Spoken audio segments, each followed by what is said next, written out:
بسم اللہ الرحمن الرحیم۔ محترم سامعین کرام، 40 احادیث کا سلسلہ جاری ہے۔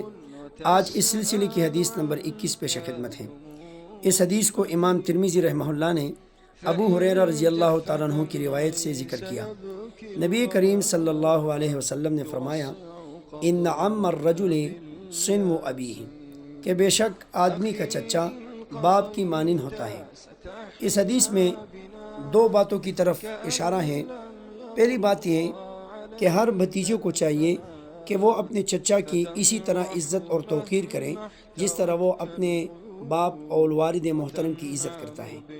اور دوسرا، اس حدیث میں اس بات کی طرف اشارہ ہے کہ چچا کو چاہیے کہ وہ اپنے بھتیجے پر اسی طرح شفقت کریں جس طرح وہ اپنی اولاد پر شفقت کرتا ہے۔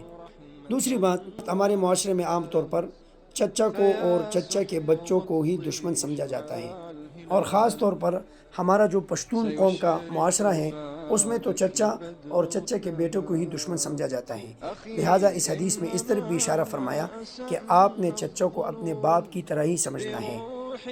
تیسری بات یہ ہے کہ چچا اگرچہ احترام اور توقیر میں باپ کی مانند ہے، لیکن چچا سے آپ کی والدہ کا پردہ لازم ہے۔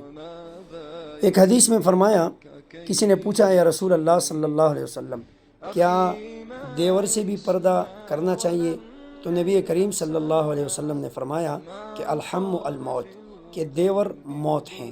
یعنی جس طرح انسان موت سے ڈرتا ہے اور موت کے اسباب سے اپنے آپ کو بچاتا ہے، اسی طرح عورتوں کو چاہیے کہ وہ اپنے دیور سے پردے کے معاملے میں اپنے آپ کو محتاط رکھیں۔